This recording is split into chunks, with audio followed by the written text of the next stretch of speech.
आज की वीडियो में देखेंगे आयोनाइजेशन एंथैल्पी क्या होती है। तो आयोनाइजेशन एंथैल्पी होती है कि हमें भाई कितनी एनर्जी की रिक्वायरमेंट है एक इलेक्ट्रॉन को रिमूव कराने के लिए फ्रॉम इट्स ग्राउंड स्टेट से।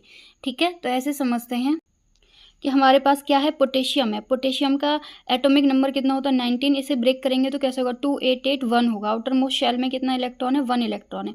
अब देखो, अगर हम आउटर मोस्ट शेल से इलेक्ट्रॉन रिमूव कराएं तो इजीली रिमूव हो जाएगा, ज़्यादा एनर्जी की रिक्वायरमेंट नहीं होगी। क्यों? क्योंकि न्यूक्लियस से इसका जो डिस्टेंस है वो क्या है, ज़्यादा है।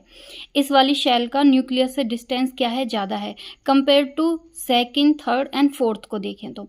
ठीक है, अब ये वाली जो स्टेट, ये वाली जो शेल है, ये वाली और ये वाली जो शेल है न्यूक्लियस के बहुत पास है, तो इसमें से इलेक्ट्रॉन रिमूव कराने के लिए थोड़ी ज़्यादा एनर्जी की रिक्वायरमेंट होगी, इसके लिए और ज़्यादा चाहिए। और इस वाली जो सबसे पास वाली जो शेल है न्यूक्लियस के, उसमें एनर्जी, उसमें से इलेक्ट्रॉन लूज कराने के लिए, रिमूव कराने के लिए और ज़्यादा एनर्जी की रिक्वायरमेंट होगी, सबसे ज़्यादा इसमें से होगी।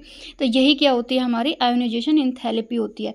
तो फर्स्ट जो शेल है, ये जो फर्स्ट है, इसकी आयोनाइजेशन एंथैल्पी क्या होगी, लेस देन होगी 2, 3 और 4 जितनी भी आगे शेल होंगी।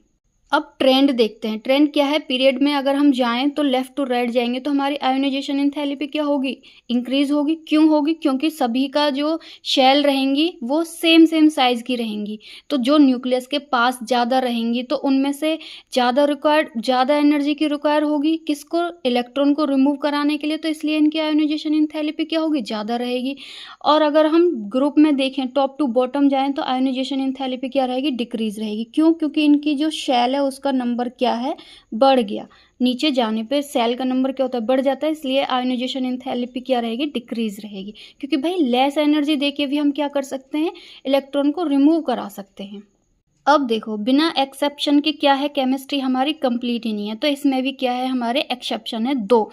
बेरिलियम और किस में, बोरान में है, और नाइट्रोजन और किस में है, ऑक्सीजन में है। अब देखो, हमारा जो ट्रेंड है, ट्रेंड क्या है, लेफ्ट टू राइट जाने पर आयोनाइजेशन एंथैल्पी क्या होनी चाहिए, इंक्रीज होनी चाहिए। लेकिन इस केस में क्या होता है, लेफ्ट टू राइट जाने पे इन दोनों में जो आयोनाइजेशन एंथैल्पी होती है वो किसकी ज़्यादा है, बी की कंपेयर टू बी ई की। क्यों? क्योंकि जो इसका न्यूक्लियर जो चार्ज है इसका +4 होगा, इसका 5 होगा। एस ऑर्बिटल जो है अट्रैक्ट करते हैं more toward the nucleus when compare to P orbital. अब देखो, इसका लास्ट जो है पी ऑर्बिटल में, तो पी ऑर्बिटल को हम क्या कर सकते हैं, इजीली रिमूव करा सकते हैं। भाई इजीली रिमूव हो जाएगा, it is easier to remove P electron than S electron. तो इसकी आयोनाइजेशन एंथैल्पी क्या होगी भाई, कम होगी, और ज़्यादा किसकी होगी, इसकी होगी। ऐसे ही सोडियम, ऐसे ही किसमें, नाइट्रोजन और ऑक्सीजन के केस में होगा कि भाई इसका देखो फिल करेंगे तो क्या होगा, इसके 4 इलेक्ट्रॉन फिल करेंगे तो क्या होगा, भाई आपस में रिपेल भी करेंगे, ये तो पूरे के